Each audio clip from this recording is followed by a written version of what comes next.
Ready when you are. Ready to go? Yep. Okay. I'll call the meeting to order. This is the July 15th, 2025 meeting for the Town of Southampton Landmarks and Historic Districts Board. Present are William Hines, Susan Sherry Clark, Tim Ganettis, Jeff Gibbons, Vicky Kahn, Larry Jones, Ed Wisnowski, Samantha Malone, and Stephanie Davis are absent tonight. This meeting is being conducted under town and New York State law providing for in-person and remote participation.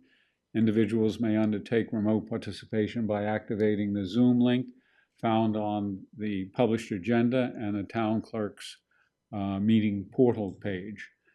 Viewer-only observations found by activating the live link at the top of the town clerk's portal page. Online participation is being moderated by CTV and tonight's moderator, Peter Lewis. For comment on a particular agenda item, please notify CTV via the chat or raise hand function so that comment can be made. Commentators in person and online will need to provide name, agency if relevant, and place of business or residence. With that, the first item to be considered is the approval of the minutes. An error was called to attention by Susan that it says the meeting adjourned at 7:33 and the meeting adjourned at 8:33 p.m. On June 17th passed. I'll make a motion to approve the minutes. Is there a second? Seconded by Susan. All in favor, say aye. Okay, the minutes are approved. With that, for managing the discussion items for the agenda tonight, I'll turn it over to our discussion manager, Vicky Kahn. Thank you, Ed. So we'll follow along on the agenda as published, starting with the demolition permit applications. Is there anyone here for representing 1135 Maycox Road in Bridgehampton? It's a demo of the existing two-story residence and a new construction on the old footprint. Anybody here? There's nobody here, Discussion? I don't think. And, but I'll just present my summary of what I know. Online is an aerial view of house. The assesses AYB is 1930. I think the reason why it's 1930 is that's the evidence of the earliest aerial photograph imagery for locating the house. The house is, I believe, probably dates from about 1912 or 1915 in terms of its construction. Some of the features in the application, which I'll bring up here. Some of the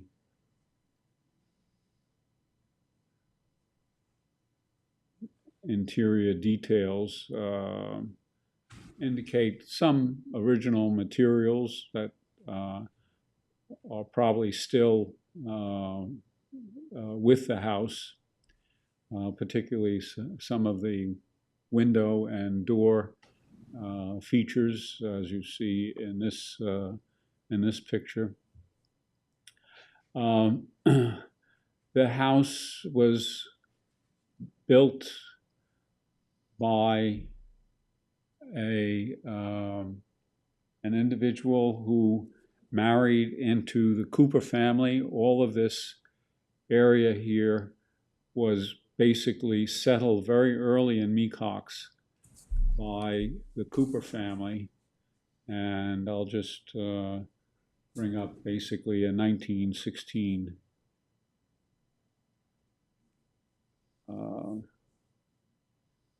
real estate map to provide the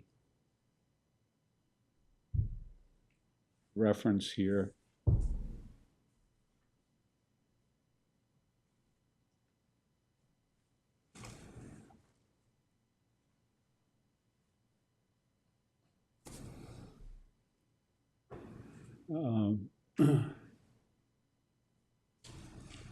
This house sits on the corner of Ocean Road and Mecox Road. This is the house here on the 1916 map.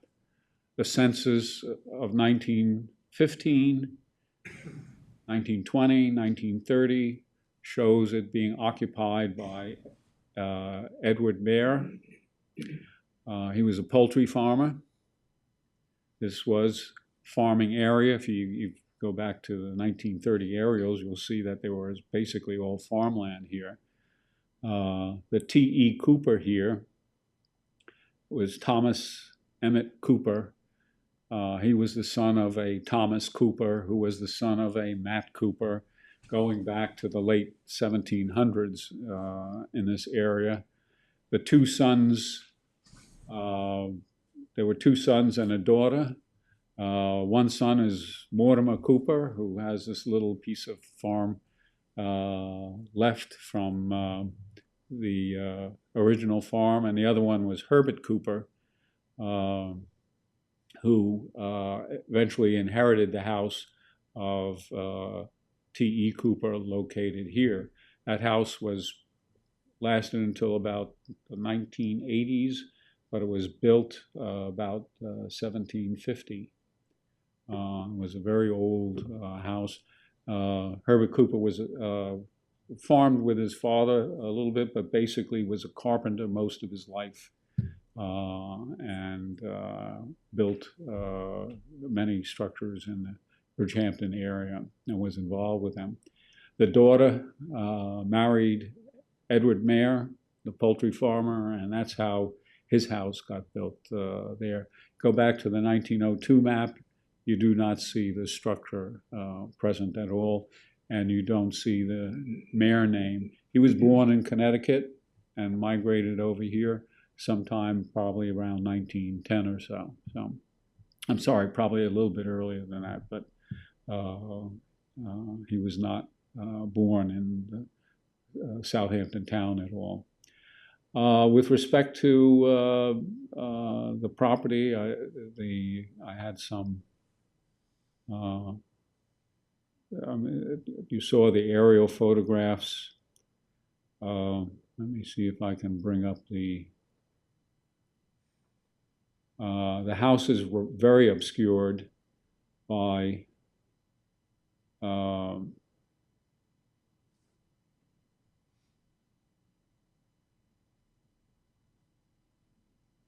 this is one of the driveways, the U-shaped driveway that existed for the house. Moving trucks were present in that part of the driveway, and the moving trucks were parked in the other entrance to the driveway, and it is fairly overgrown with landscape elements and not familiar and visible for the neighborhood at all. The Architectural Review Board has already approved the replacement house.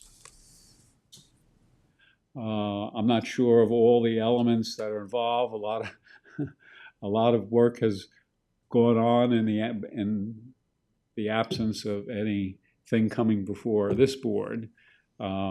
This is wetlands here. If one looks at the, you can see here how the house is positioned, and how they're going to get a house 6 times the footprint of this house, I don't know, but that's for some other agency to take care of. But you can see this has periodically in very wet times actually been very swampy, and this is a pond here that remains for this wetlands parcel. So I don't see major historical significance for it. I think there's been some redoing of the house in terms of its features, just to take a little bit of a look again on the obliques. If you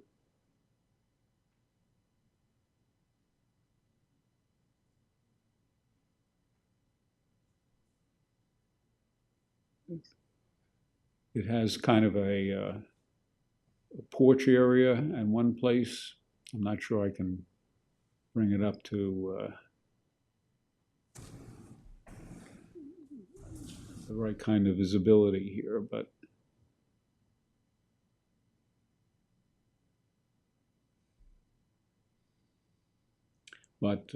anyway, I don't see the house as something that is strongly worth preserving at all. I had one comment is, so actually going forward, the way we understood it, the policy is going to be that we review it before the ARB. Yeah, there's the ARB is in the midst of some board changes, and stuff is, I think, got shuffled around because the chair of the ARB resigned, and there's some probably very quick action being taken here and there in order to keep the business flowing before them. So that's my interpretation of that. I just remember the email that came up. Yeah, The other question I had is, you know more about landscaping in Bridgehampton. I noticed that there was a linden tree that was going to be removed for the new house. Mm-hmm. I'm sorry, is your mic on? Were there other linden trees around here besides? Put the mic. Oh. the green light was. Were there other trees in the air, linden trees in the area besides Louis Philippe? I mean, the ones that came from the Louis Philippe. I can't answer that question. Okay. The I just thought if it was a. expert on Louis Philippe linden trees is right here. Louis Philippe were beech trees. And some linden, but mainly beech. Most of the linden trees ended up on Montauk Highway and Mecox Road. Mr. Thomas B. Clark's house that was the St. James Hotel. That was called Linden Land because of all the linden trees that were up there. But the Louis Philippe mainly were beech. And there are beech trees, a little bit further north at Paul's Lane.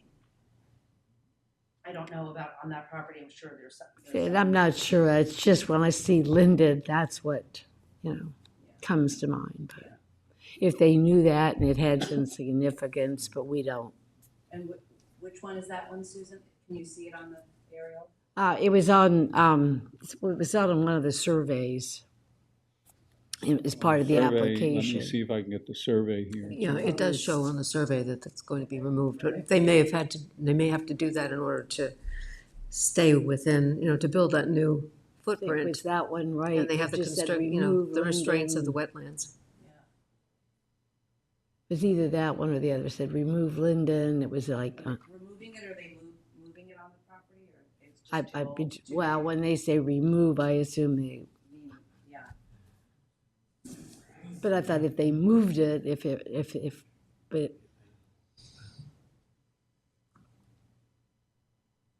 it's not that one, it was the other one. One of the two said, then it's the other one, remove.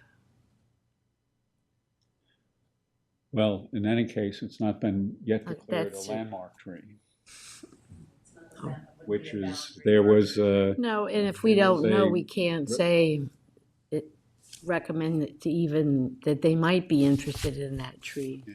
Okay, that it was, was a proposal before the town board for landmarking trees. Yeah.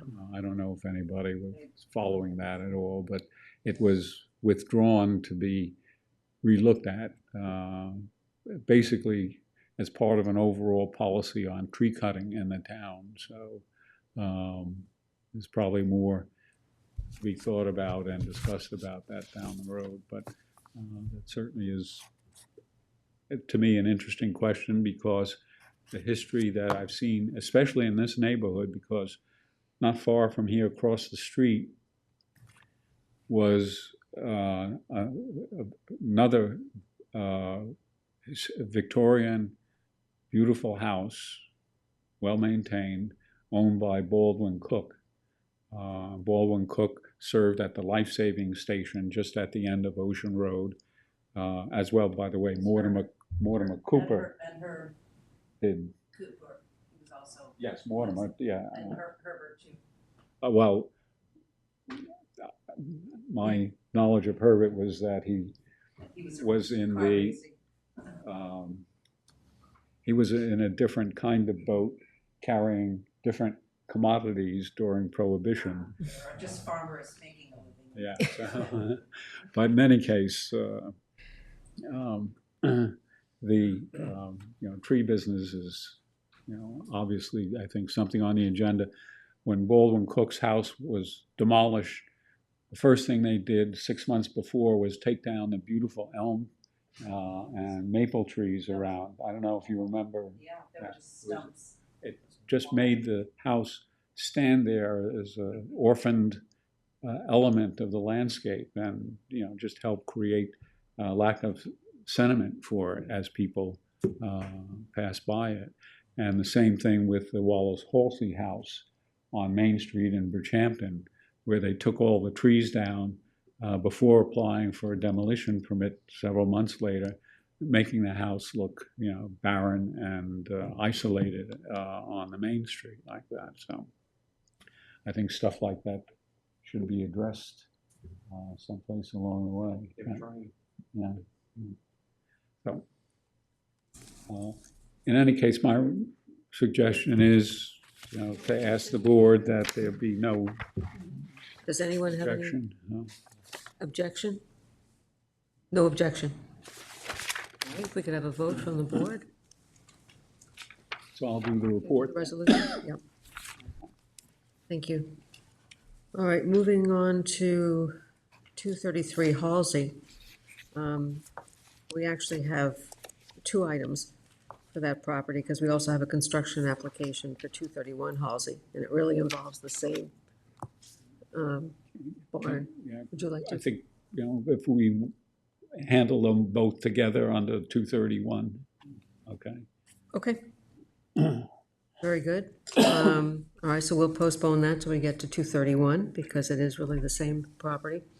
22 Lincliffe, is there anybody here for the demo of 23 Lincliffe, which is seen better days? Yeah, this Of that. application that came for Lincliffe is for a house that is in terrible shape, to say the least.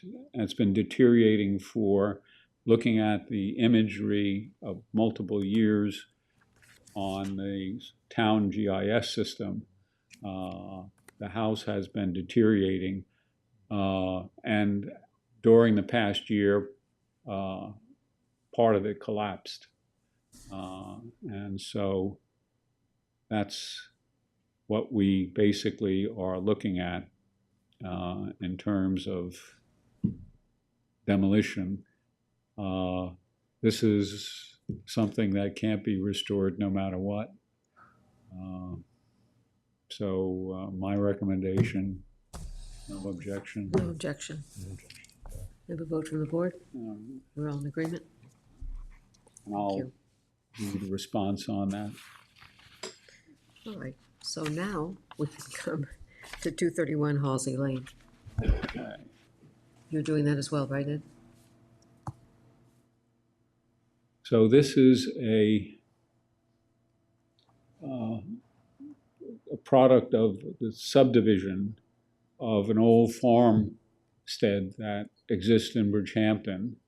It's the Topping Farm, now Ray Topping Jr., but the original Topping, probably, I don't know, around 1890 or so, when they bought out, I believe, the land from Halsey as farmers on Halsey Lane. That was Frank Topping.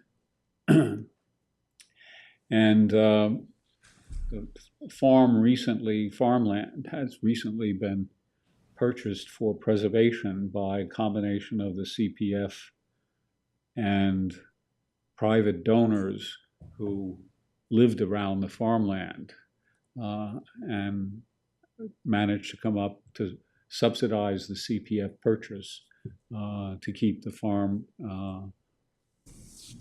farmland open and to preserve their neighborhood as well. But the estate of the Toppings is subdividing the property that they had. The house is about an 1890 house, this house here. These barns have AYB of 1900.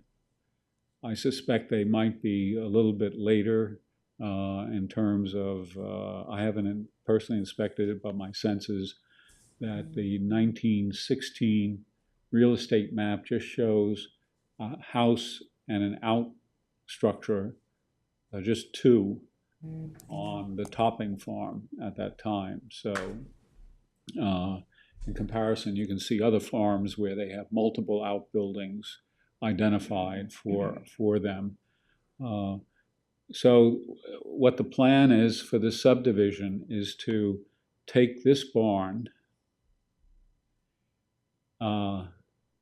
chop it about 2/3 of the way in its length, and move it to this location on this parcel where the farmhouse remains, in order to keep that portion of the farm intact.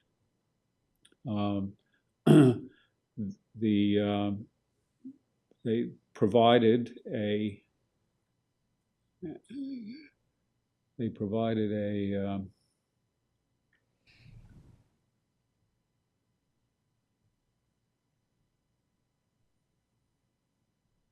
let me go up one here. I guess I got in the other folder.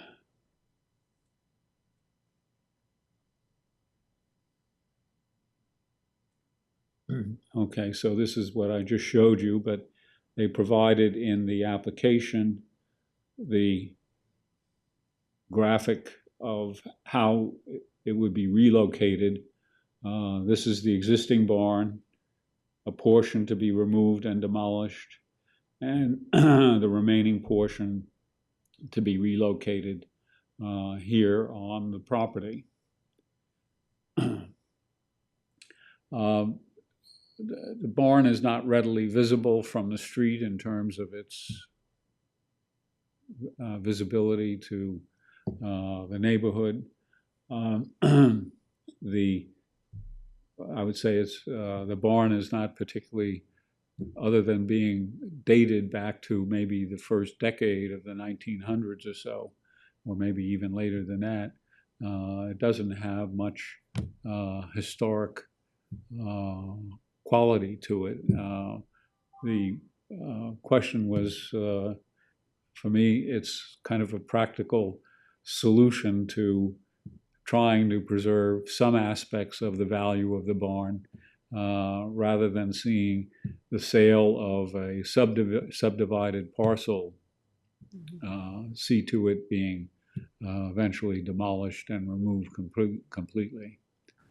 I don't know if there are other thoughts about this. I just hope it's feasible. Does anybody have any comments?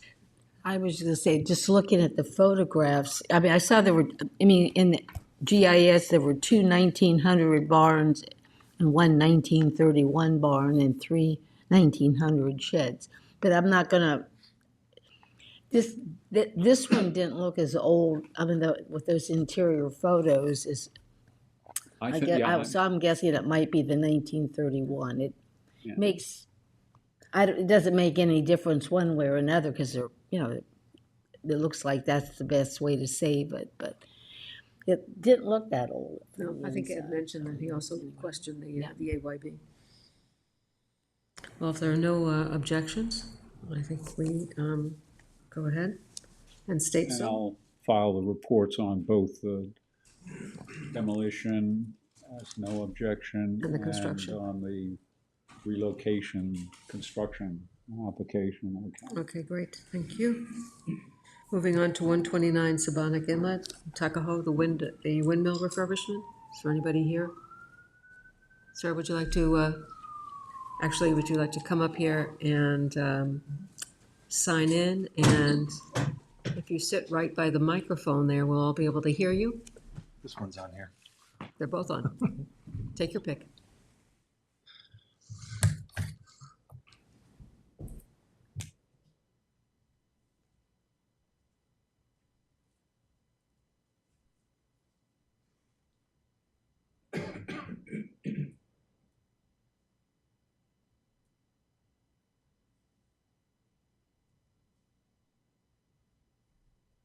And if you could introduce yourself, that would be terrific.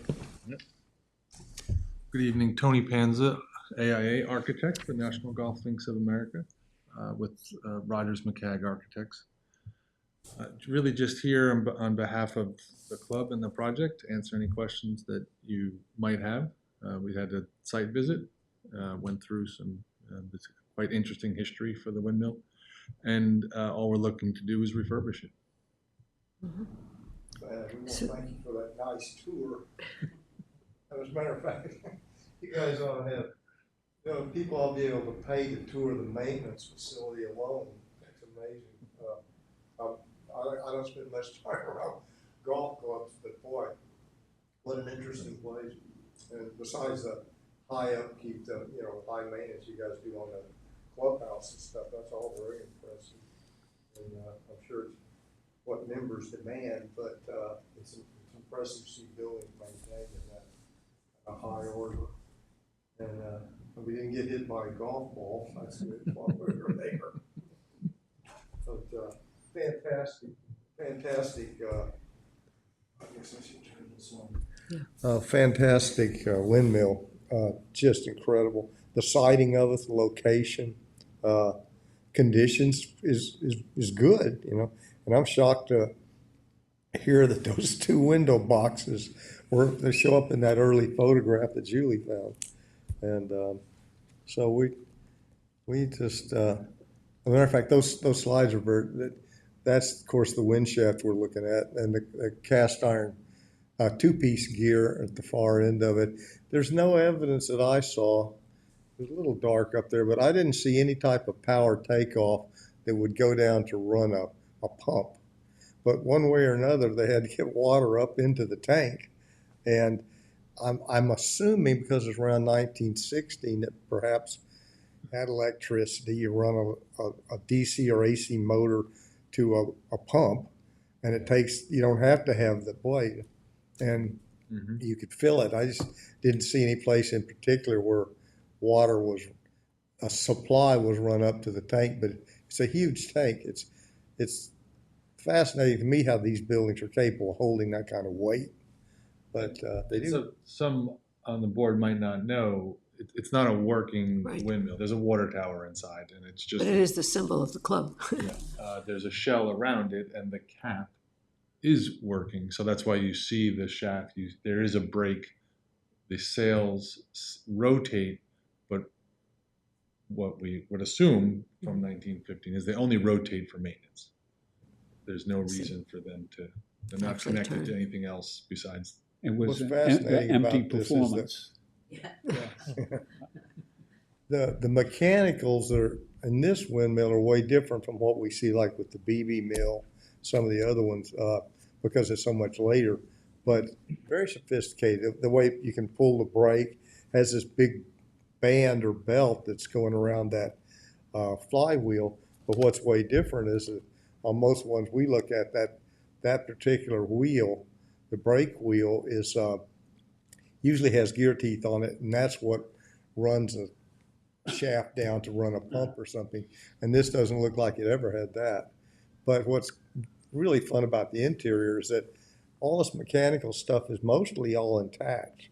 And I'm assuming when you they're fascinating. I'd love to see that you're going to lift the roof off in October. Lift the cap off. The cap, I mean, it's roof clad or shingle clad, but down to like the sill plates Yes. on or the upper plates really, and set it down. And apparently one crane's going to do this job. That's going to be impressive. But cool thing there about this photo, if you're looking, you can see this one, is that's a big block of marble that's hewn out to form a half circle trough that acts as a bearing surface that the wind shaft turns in, and obviously being well lubricated. But the idea of using what looked like white Carrara marble, never heard of such a thing. So that's pretty cool. It's cracked in a few places where it looks like the iron fasteners expanded and cracked and caused the metal caused the marble to crack. But very interesting, and no telling how much that, it looks like 300 pounds worth of marble in there, but a lot of space inside it. And Julie, you didn't figure out what that piece was running up the outside in that old photo. No, that's your department. I don't know. I couldn't see a sharp enough image of it. Yeah. Usually when there's a board like that on the outside, I'm assuming that's a board, not a boxed in pipe or something. Tony, any thoughts from you on No, I that? couldn't figure out what it was. Yeah. I don't know if you all know, but there were photographs Eugene Armbruster took in the 1920s out here. New York Public Library has digitized, there's like 5,400 photographs. Oh. And they're all online now. So it's a very interesting take on the 1920s. He took numerous pictures of the windmill, a couple of the golf club, but mostly of the windmill. And there's just an interesting strip of something down the side of it. Yeah. What it was for, I don't know. But Yeah. it was, I think those pictures were 1923, 25, something Yeah. like that. So it's early on in its. And it looks Yeah. identical to what you see today, except for It seems to me like the This- blades are longer. this vertical element. We were surprised when we saw it because of the window boxes. We didn't think they were original, but they were But there they in are. 1923. Yeah. Wow. very Not sweet. those window boxes. Right, No. but Window boxes. But window boxes. That's the right. first ones I've ever seen that date back that, that usually they cause such a mess and rot out the walls and stuff. But I mean, Susan did a nice report about some of the history and the story of the windmill. One member didn't like looking at the water tower. And Charles McDonald, Tony can talk to all of this, but, that he basically built this windmill around to cover the water tank inside. So he didn't spare any expense, which I guess Mr. Pomeroy, who was the complaining member, was left with the bill. That's a great project. So it's a great story. So it this- seems like the blades this- were longer looking at Longer. that photograph. I just But you have to count the horizontals to figure it out. I didn't notice that pediment underneath the blades so A much. little bit of a swoop there. Yeah, Yeah. and the old photographs, it's very well defined. It's really Well, you can see it here, yeah. a little bit, yeah. I mean, if there's a head-on photo, you can see it. The little deck that goes around it between the first and second levels there is decoration. It's not there's no access to it, and it doesn't look like it was meant to walk on. Correct. The story that is associated with it that Susan was referencing is that Daniel Pomeroy, who was described in some literature as the head of Condé Nast, which I found no evidence of. He was a banker in New York, Financier. and made the suggestion of getting the windmill, and McDonald, the initiator, entrepreneur behind it, got it and in theory sent the bill to him for the windmill and its construction. And there's a plaque on the windmill, says erected 1916 in honor of Charles Blair McDonald, creator, president, and autocrat of the National Golf Links of America by Daniel Pomeroy. So the story has this kind of testimony to it on the side of the windmill. So, Well, it so merits that there and was more. a suggestion that in the process of the repair and renovation that take place, that perhaps there be some photographic documentation process involved with it? Yeah, we've been already starting with the documentation of it. We have a company by the name of Husk Preservation that they're timber framers on windmills and their millwrights. They've already started to procure old growth timbers from older structures down south, and they're milling them. And as they go through that process, they're already keeping photos of everything. So everything, the timbers that go into are all old growth. That's great. About how long is this project anticipated to take? Just out of curiosity. Just November, December, January, put it back on in February. Not too long. Very good. Yeah, that's gonna be quite a challenge. The Husk firm is, I looked at their website and it's interesting. They're out of, I forget what, Massachusetts. And, they do all kinds of stuff. I mean, you don't run into many people that'll re-chisel millstones that are granite typically to sharpen them. And, apparently they do that besides, timber framing and stuff. So that's thanks for that. That's something that's nice new firm that I didn't know about. And they worked out here. They worked in Roslyn on the mill there and on Shelter Island. Yes. On the plantation as the windmill. But And the woman owned and operated the business, which is really cool. Nice. Yeah. Do we have any other comments from the board? I think we have no objection. All approved? All right. great. Thank you very Thank much. you very much. Have a great Thanks. evening. Thank you. And should I do the report on it? Okay, so. Thank you. What's that? Do they want to landmark it? No.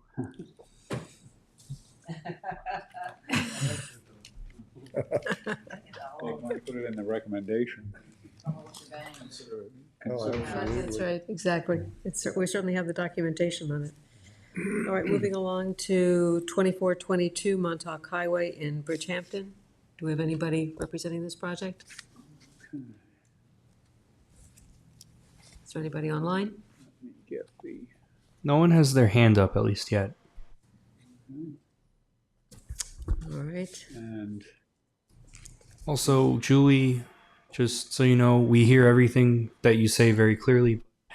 If you want to be perfectly, perfect clarity for every syllable, if you want, whatever, you could always sit up at the desk in front of you're Vicky. Ex officio here anyway, take the ex officio seat. I'm the So- mother of three, my voice carries. Yeah, practice, right? So this is, Photograph there.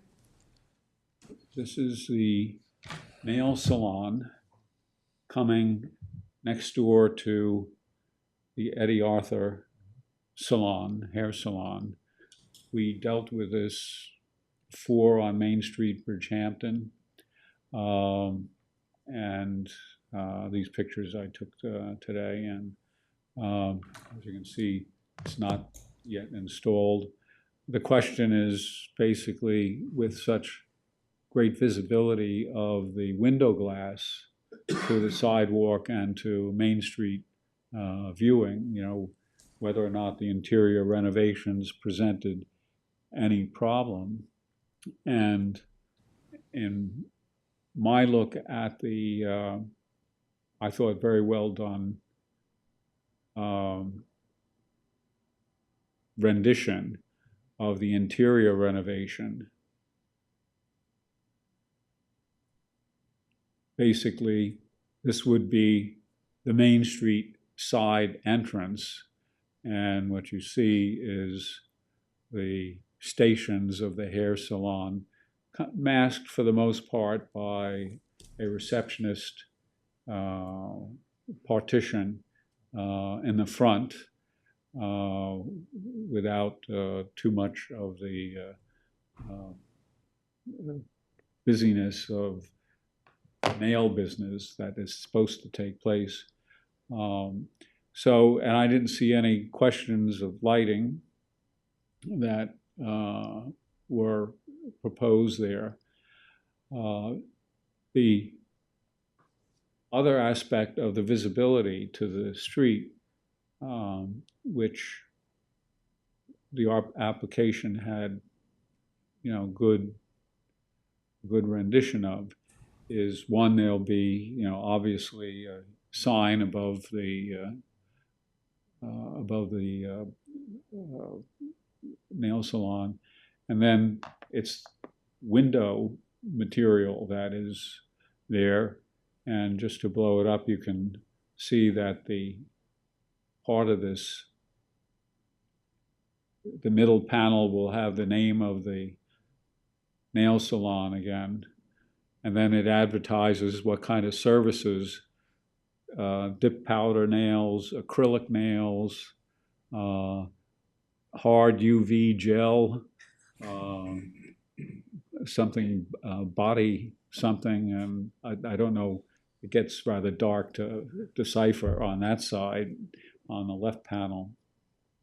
And on the other side is just the telephone number for appointments, and I guess the online URL addresses. We'll be talking about another Main Street store in a moment, but we don't have any kind of reference and standard here at this point in time for how much you put on a window from the inside. While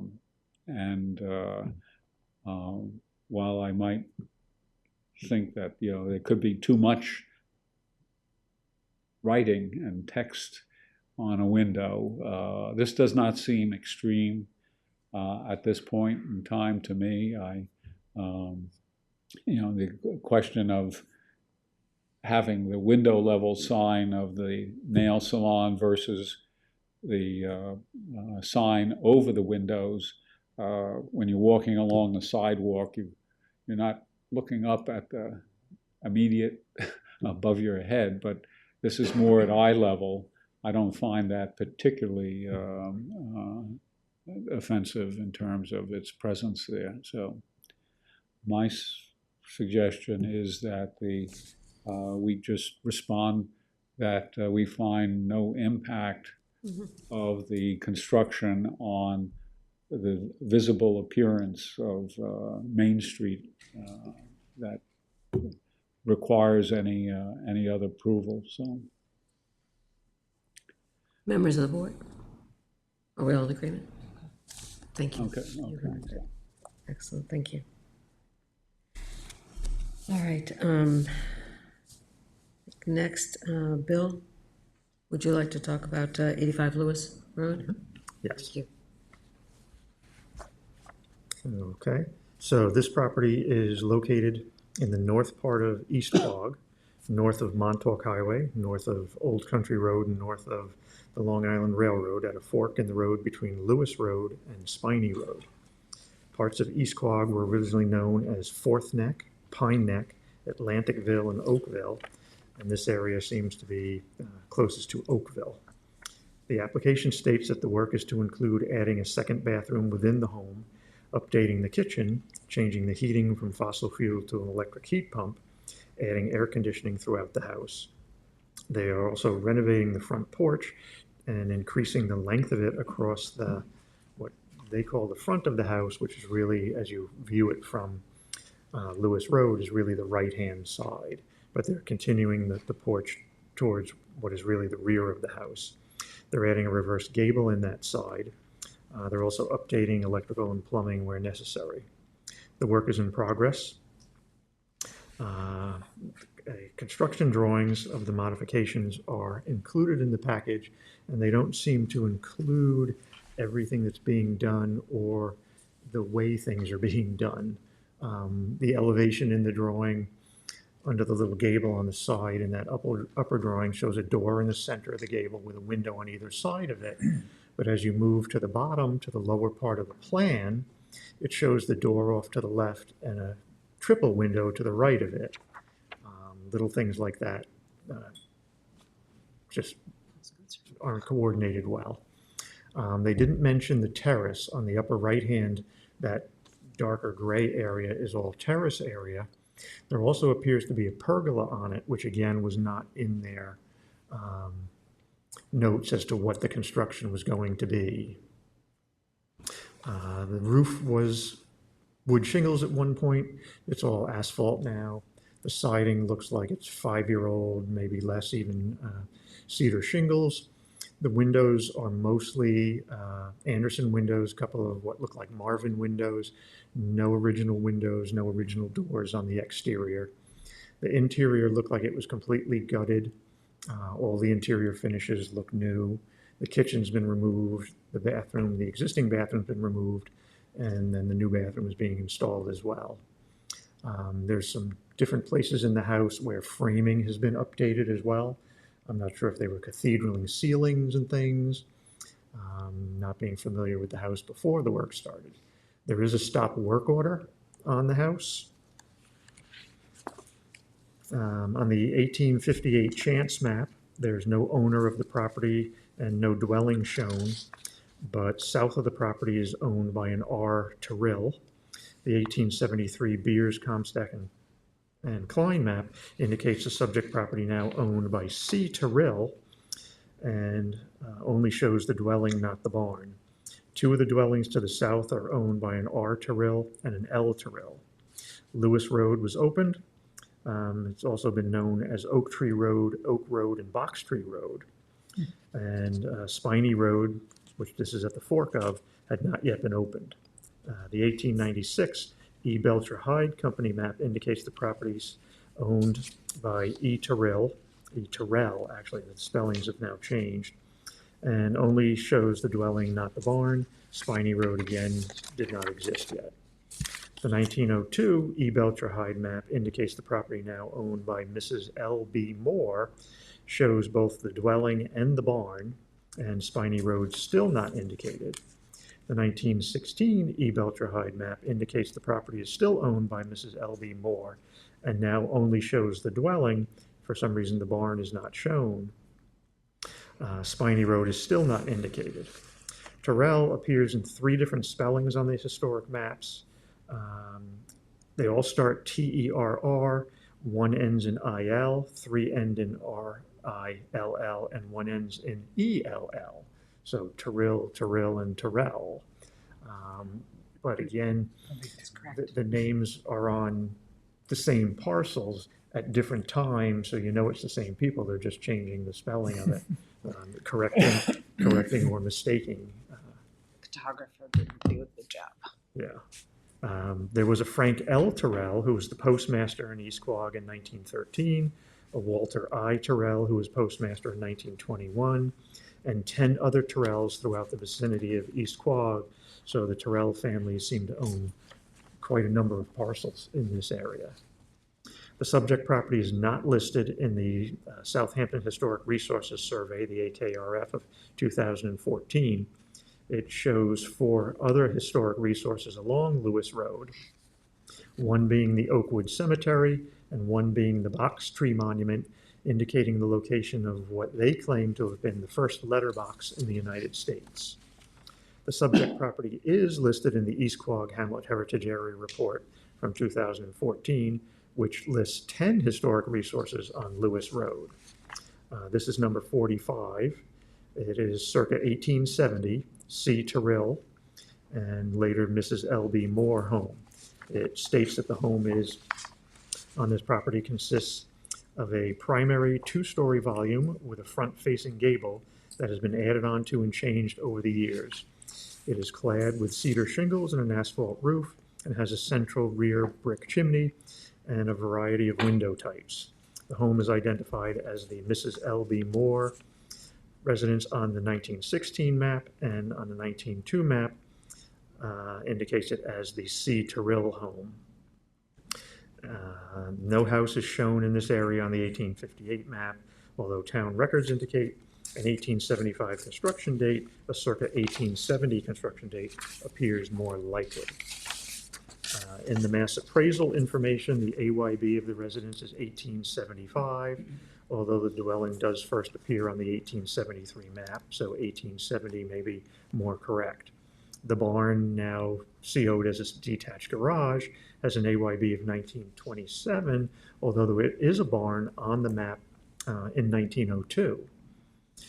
There was a shed with an AYB of 2005, but it no longer appears to be on the property.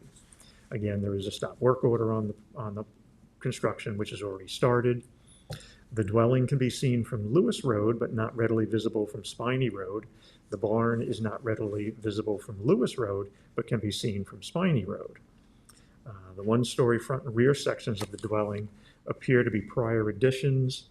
Looking at the foundation of the house, the main central section is brick. Part of the rear one-story addition has a brick foundation. Then it has two different types of block foundations, so it may have been done in 2 or 3 different parts. Are there foundation pictures in here? What is that? Are there foundation pictures in here? Yes, there are. Oh. Yep. Yep, a little further.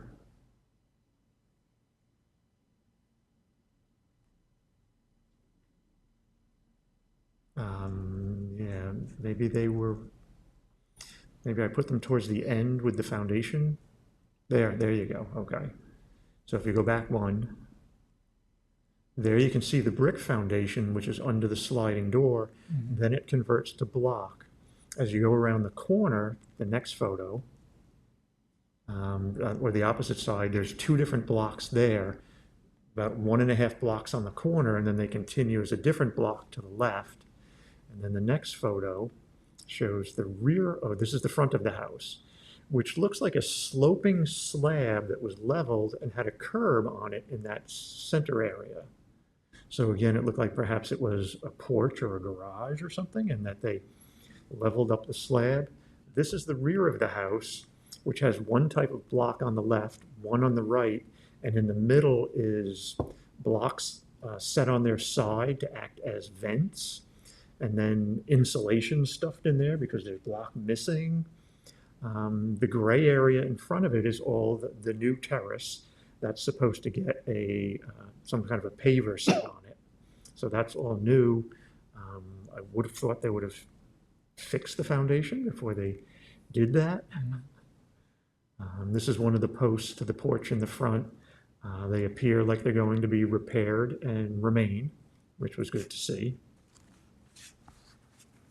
So I had no objection to the construction, as other than the few posts here and a little bit of the exterior trim, all of the roofing, siding, windows, doors, even the mass of it have all been changed in the past. There appears to be that there was a door on the side. There's a big piece of plywood over it now. Now there's a window there. So it seems like there's a lot of changes going on. This is the extension of the porch towards the rear of the house. So this is actually being built in front of the rear addition.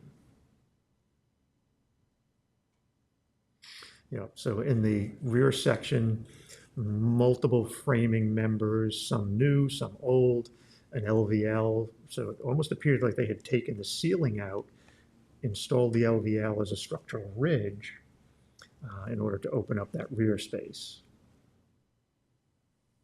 And they put another one that crosses it in the center to support it in the center of that span.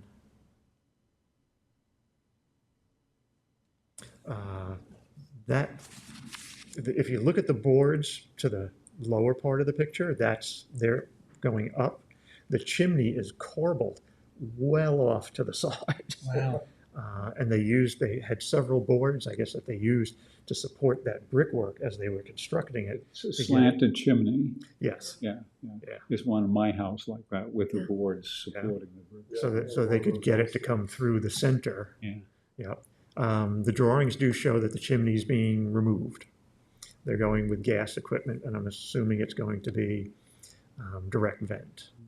So here we have, as we do in so many of the homes up in our way, the circular brick cellar. They lived in one of those. That's what that. Yeah, that will be remaining. As you look through the basement, there's been a lot of cutting out of brick and removing things in order to get ductwork, plumbing, other things through there. A lot of wooden posts, helping here and there, other framing members added over the years. As you looked up at the subfloor, there were tongue and groove boards, plywood, OSB. The house has gone through a series of changes over the years.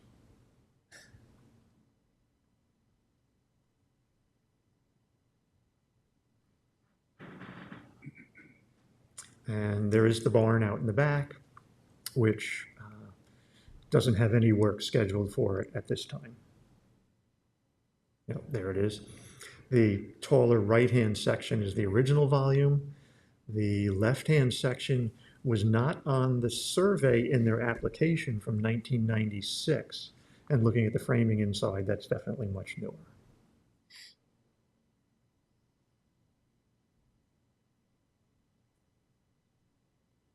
Been a lot of window changes, I believe, to that building. A lot of casement or awning windows installed in it that probably were not original. But again, we don't, and particularly that sort of odd combination. But again, there's no work being scheduled for that.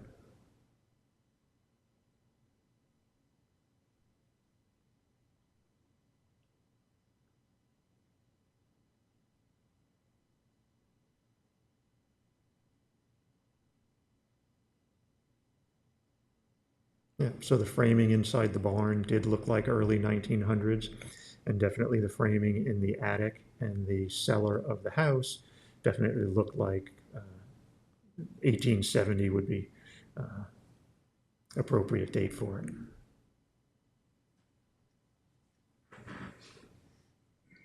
Yeah, here you can see where the lean-to was added right over the siding of the original barn, which was red, which in the GIS photos in 2014, it was still red. So that this part is definitely even newer than 2014.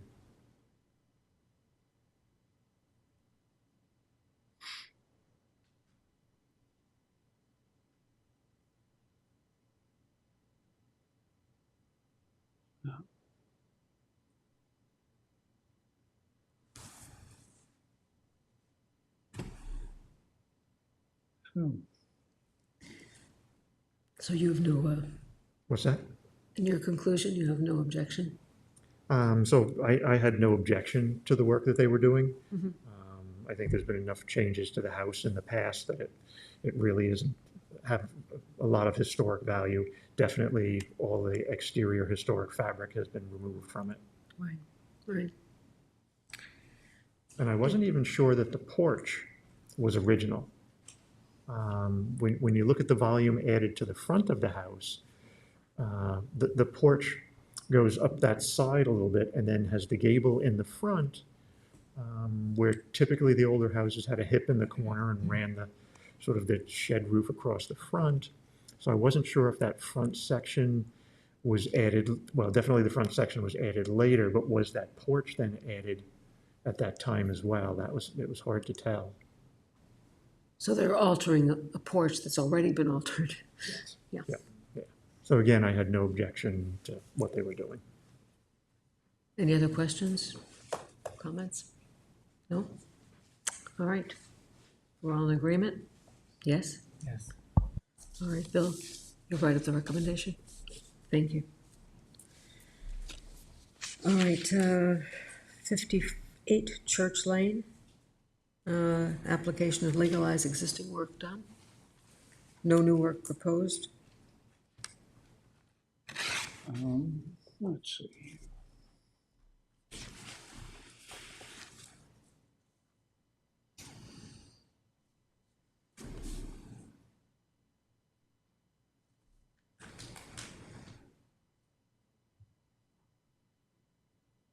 This application is for work done. The applicant states that the work was done before their ownership, and that this is to legalize the changes that were made to this outbuilding Right. on Church Lane in Bridgehampton. The applicant's word is good enough for me that they're not responsible, and I would myself say that, my recommendation would be no objection. No objection, right. I agree. Yes, we are all in agreement, no objection. And I'll do the response then. Thank you. All right, moving on to the COAs. First one is 2405 Montauk Highway. It's the issue of the awnings. Okay. I think we have some photos on that. Right? This one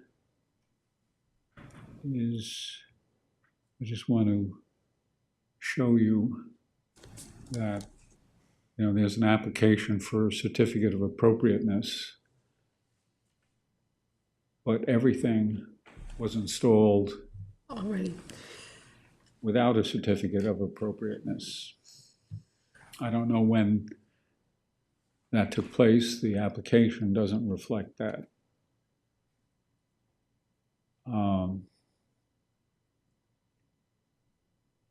My thoughts are that there are a couple of options here. One option is to, quote, legalize work already done.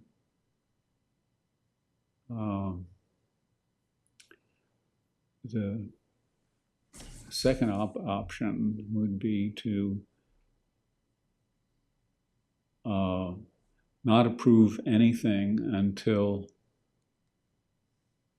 a notice of violation of town code is issued to the applicant. A third option, somewhat in between those two extremes, would be postpone consideration until we have the applicant come in person to be questioned about the business that took place without a certificate of appropriateness. There may be other options, but those were the three that are in my mind. Well, how did it get through the building department? What's that? How did it get through the building department to come to us without either a violation notice or some application, formal application? Well, I'm sure they applied and, the application went through its process, but they did not wait for a certificate of appropriateness. And there were some issues I see with, looking at the business here. The window language is, to me, a little perhaps overdone. This is a side of the building close to the sidewalk. This is the sidewalk you see runs from Main Street on the left to a parking area on the right, which you cannot see at the moment. But you see a lot of sloganeering associated with what they have painted on the windows. Um, so a lot of real estate hype, so to speak, that is in the slogans. And if you look, you can see this is the Montauk Highway side on Main Street in Bridgehampton. I think it says most followed real estate brand in the world. And then as well with Seen on Netflix. the window decoration. The window decoration is not as extreme here with the one arc of white dots on the window. The window display is what other real estate It's standard, outfits, right, it's standard display. Bridgehampton and other places do, some with brighter lights than others. But in any case, that doesn't seem to be, anything that we should worry about. And as you can see, the decorative or sloganeering dimensions on the west side of the property. And by the way, the horse's rear end is not part of this. Not part of this thing. There are two horses' rear ends there, so we'll deal with that. We'll deal with that in a moment, maybe, if extra piece of business. But in any case, as you can see, the window display is given, and I don't know about this neon element. That's I don't know how recessed it is or how close to the window it is, but. So I would myself recommend that we not, at this meeting, approve, that we would postpone consideration for this and have some process that we want to take place stated to the applicant. And the question is, is there something to report to the building department? Is that the first step we want to take, or is the first step to do some inquiry and discussion? Well, if the applicant has already done this work, presumably following whatever the building department has advised. So there's a process, no? No, there's no, No? the building There's no department process? doesn't have any say. There's no, The application was to change the awnings. just to with change the awnings. Yeah, and nothing that mentioned the windows, although the application showed the windows being decorated appropriately in that manner. So the question is, the building department had no, I think, awareness of what was taking place. Because they focused on the awnings. I just wanted to ask, does the Bridgehampton Historic District include any recommendations on the windows? Because I agree, I think they're over the top. There's enough going on with that circle up there and it's too much. But that's just my opinion. There's no There's no, standard for window no display standard, okay. at this point in time. So. all right. I think there is some legal language required for real estate, but not all the marketing. There's certain information that is required by New York State for real estate agencies that has to be on the windows, but it's small. It's very specific, and it's not any of this, the marketing or the Netflix. It doesn't, yeah, Netflix. Yeah. Well, my feeling is that certain types of things in small print and small impacts, advertising seen on Netflix, is whether or not that's relatively inoffensive, compared to having a lot more slogans inscribed on the windows. Especially with the no boundaries. Yeah. That's a Right. little- So do we want to postpone consideration?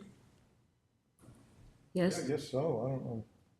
I think so. But I think we should state a there he path, is. whether or not we think it's better to report it as a violation issue for code enforcement, that this was done without a certificate of appropriateness. Is Yeah. that the path to take?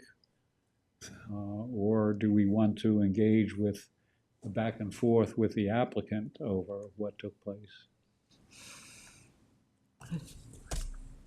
I would go with the violation, the code enforcement, because this brings it to. That's a simple, Well, it's simpler, but it also reinforces to the town and to code that this is what is required. This isn't going to be the only instance where we have changes to storefronts and changes to awnings, so we should need to have a process that needs to be observed. Yeah. Do you agree? I agree. well, if that's a consensus to the board, we'll report it to the code enforcement with respect to the installation without a certificate of appropriateness. Okay. I mean, are we weighing like owner of the building versus tenants?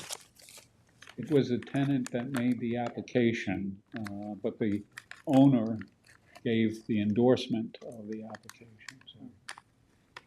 Everybody needs to know. All right. I think it actually will be issued by the building division since there's a pending building permit for the sign. Okay. So code enforcement doesn't get involved. So then it does go back to the building department. Okay. Okay. All righty. All right, moving along then to 2195 Montauk Highway. It's the building with the 18 cars parked. Are you here for that? Oh, okay. Step up and Thank you. Good evening.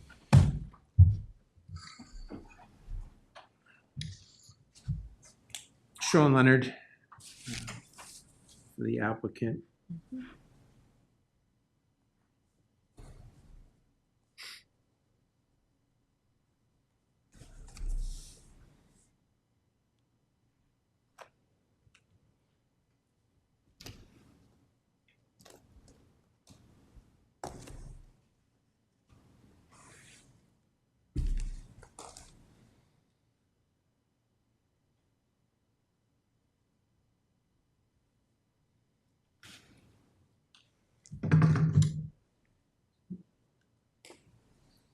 So the owner about 5 years ago constructed the fence, without the benefit of a permit, didn't know it needed one.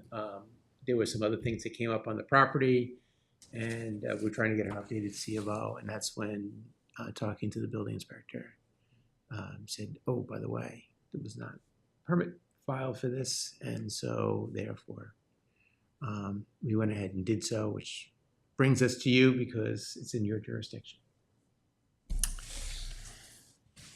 All right. The purpose of the fence was pretty much to create a little bit of a screening area for people to have some picnic tables and stuff. the house is being used for residential purposes Correct. by employees of the owner. Yeah, pretty much residential purposes, that's all it is for. So this application is just for the fence? Just the fence. Just for the That's fence. the only yeah. thing there, the fence was brought up, that's the only other issues that were on the property, everything else was. You look at it from the road, this is Montauk Highway scene. It's, to me, minimal in terms of its impact. And, I don't see any problem. With the fence? Right. Everyone okay with the fence? All right. There you go. Thank you very much. Thank you. Have a nice evening. Have a great evening.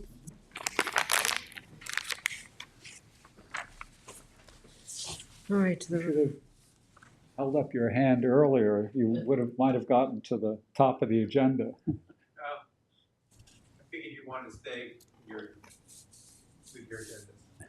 thank you. All right, thank you. All right, the referrals, 1040 Flanders Road. Landmark recommendation. I don't know this. That's Methodist Point. Pardon me? Methodist Point. Methodist. That has been forwarded to the town board for consideration of landmark designation. Right. And I believe, I haven't heard back, but potentially July 24th, Julie and myself will be defending All right. before the scrutiny of the town board on the recommendation, so. That's just a work session, that's Yeah, not that- a hearing. Right. The Yeah. hearing, Was is August 22nd? it August or July? It's in, the hearing will be in August, But they're setting the hearing on the on 22nd. 22nd, notice of Right. public hearing, and then Resolution. talk on Tuesday, talk on Thursday at work session, and yeah. That's that, and Hayground Road, right? Yes, 439 Hayground. Yeah, the That was same thing, submitted, that has same been thing. forwarded, and You did forward it though, right? yes. So you did, yes. And Yeah. it's, will be up for discussion with the work session with the town board. And then for 292 Majors Path, we have the, The is that applicant appraisal? Or- there has requested a pause on consideration. He had some feedback from the Community Preservation Fund, the Community Preservation Department, about historic easement acquisition. Mhm. And they suggested that he invest to fix up the house a bit more before they give any consideration, and before then Or they the go through the landmark, appraisal? yeah, and the landmark process designation would, All right, so this will stay on the agenda for a while then, I think. yeah, under the word probably pause. Pause. Okay. Pause until further Hold. communication with the applicant. Are we okay then with 65 Old Riverfront? That one still remains Still to be. open? Still open, yes. Okay, And all right. actually it has come to the top of my agenda. Okay. It's bubbling up. Yeah. All right, I know there's no news on Stony Brook Windmill. So, let's see, 11 Walnut. What's happening on 11 Walnut? Are we Easement offer. still, Those are just, Still? it's just with, still sitting there? their offers have been accepted, but back and forth right now. Ah, okay, and the same, It's like a it's, it's a closing. Yeah. Technically. and that's the same thing with 149. 149 South Country. Okay, and 29 Dock Road. That one's done. We're finished with that, yeah. At what point does the landmarks board get involved in reviewing the terms of these easements? Or do we? Do you? I don't think we've got, oh, yes? Did Lisa, I don't know how many Lisa had done. I mean, there were only 5 prior. When we first started doing it, the landmarks board actually took the lead. On the boilerplate elements Yeah. and then specifics that might apply to a particular Right, property. right. So these are, Dan is handling that. There really needs to be some feedback from the landmarks board on those terms. Absolutely. What sides, it's the whole house, it's the property, it's just north and west facade, whatever, landscaping, all of that. Right, right. Yeah. So when do we get involved? Well, let's It's discuss become that. obvious that we've been kind of moved out of the process. Marginalized. Yeah. Well, we need to We need to reinitiate reinsert that. our role. Exactly. Yeah, and, yes. Okay. All right, we'll follow up on I that. would say I mean, there must be meetings that occur at CPF, perhaps, or there's a draft easement that's prepared. It should be, circulated to this board somehow. Weren't we gonna have a representative from our board at these meetings? Well, there's been there's a cultural legacy to the advisory board when it was predominantly pushing open space and preservation of farmland, stuff like that. And in the age of Mary Wilson, there was overtures made, and the decision was made not to put anybody with historic interest on the advisory The board. Trails Advisory Board has been successful in getting somebody, so maybe, and the Ag Committee has always had somebody. I think it's about time landmarks And get a voice. right, and then the issue was brought up again with You, Lisa Combra. right, And but Lisa's been gone for a while now. didn't Yeah. mature. Yeah, And now we're in a different phase when there's, a little bit different structure and operations with Community Preservation Department. And we did have a Zoom meeting a couple of weeks ago with Jacqueline Fenland to talk about issues of historic right. historic priorities and of having more say in the scheme of things. Basically, the meeting ended up with more communication between the parties has to take place, and so I think we're having so 11 Walnut, 149 South Country, Dock Road, I think may have come through the Landmarks Board first for landmarking, and then to take advantage of the, CPF, yeah. CPF, historic facade easement. Mhm. Then there are others that are coming in With the CPF. CPF. So I think, and then you're unaware of those. when they come in to shop for the potential of an easement that they Right. might then get a landmark recommendation made for them, that's the kind of thing we don't know about. Right, And right. that's the kind of thing that, Trying to can get all that make so that some. everyone's kind of all on the same page. Well, let's see what we can do to Yeah. sort of light that fire again. Jeff, I want to thank you for that, the great report on the North Sea Schoolhouse, on the insulation work. So now we have, that grant was for what, $5,291? So that is all approved, you've done the I sent inspection? the pictures and the report to the town board as well. Fantastic, And nice job. how are we going to handle that?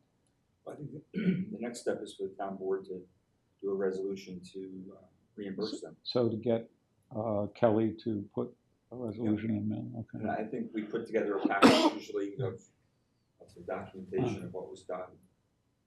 And, that supports the resolution. Right, okay. Yeah. But that I'll work report on is, it. More- I'll work Like- on trying to put that together. all right. I have nothing new on CLG.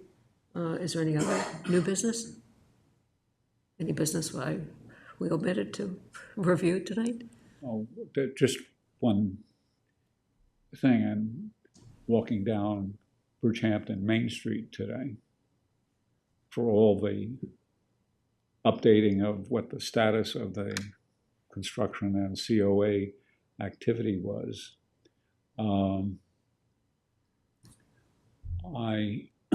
Let's see, where is that? Excuse me. 24. Okay, so next to this building, there's been a change in the Chatfield House.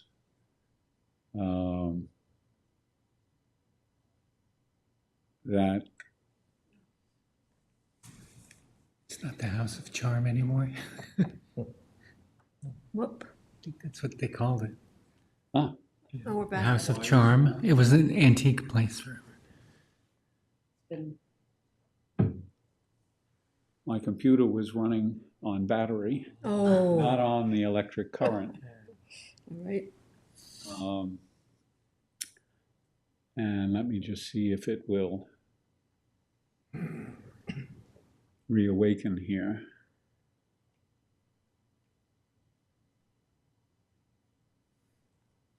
well, you saw the glimpse, I think, of the picture painted Mhm. pink on the front of this Victorian, now it's a commercial establishment, but Victorian house. It's the establishment with the two horses that you caught a glimpse of briefly. So the question is, should we call attention to this? Is it offensive enough to the character of the district? Or should we let it pass? Or should we suggest they repaint it into, the upper level has the trim in a different color from the pink on the first level. And, that in itself is a bit of an oddity. Plus the pink itself is, designed to be brazen enough to call attention to the establishment, as well as the two horses that are kind of dressed in paisley on the outside there. Is this for an art gallery? Pardon me? Was this for the art gallery? I'm trying to remember which. It's called FRWD. View or They something. had a like sign that. out in the front that said FRWD. Right, yeah, Yeah, Were they FB. installed after the historic district? Yeah, I think that's Oh, yeah.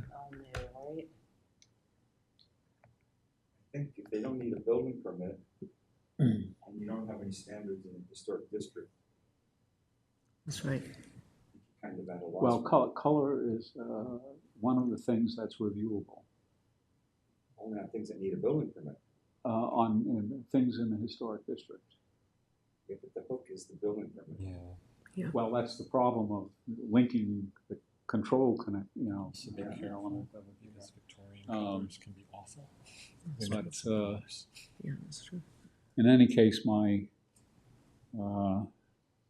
semi-dead computer here seems to, Ed, is it just the trim that's pink, or was the whole? it's the trim and the big front door. But none of the shingle on underneath those. Shingles, right, the shingles. Oh, are you're still- talking about, I thought you were talking about the horses. No. Oh, The okay. house, the building. house. Oh, the paint on the house. Yeah, Yeah. yeah. That is covered.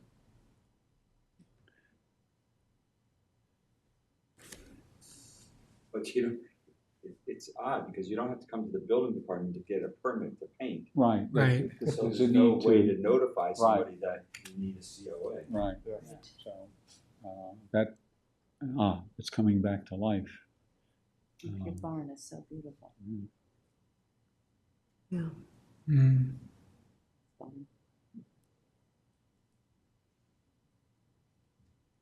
I wonder how other Like- municipalities deal with that.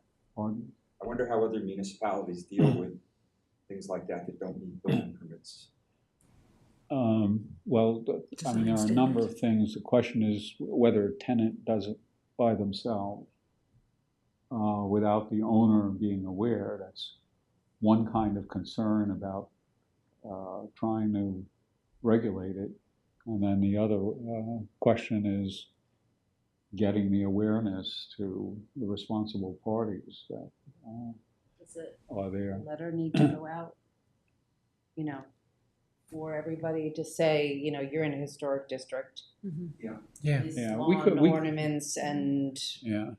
One craziness in the windows. one thing that might be done, excuse me, might be done is that along with the tax bills, an insert be placed with respect to, for those in the historic district, giving alerts to what is required with respect to any changes in the appearance. I think that was one of the recommendations in that recent seminar, webinar on historic districts and design standards, was that you really need to communicate with the property owners a lot. You need to send communications out, keep them in the loop on what they can and can't do. That's a good idea with the tax bill. This is going to take a half hour to redo or reload Windows. So I would not suggest, I'll send the picture around just for to the BB and be like, everyone's edification. Yeah. Did everybody sign up, or you don't have to sign up yet, but for that upcoming? I think we did.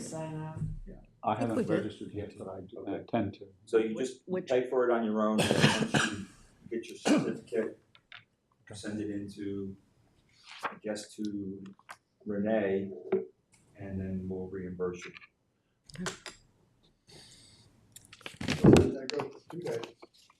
It's 2 days webinar, yeah. But if you're registered for it and you don't get to watch it those 2 days, you have 90 days to go back and look at it. Yeah. I'm registered for this one. Right. $15. I couldn't watch it. I came back about a week later and watched it. Really easy. Yeah. All right, do we have anything else? If not, I think it's, if nothing else, the meeting is adjourned. Thank you. adjourn.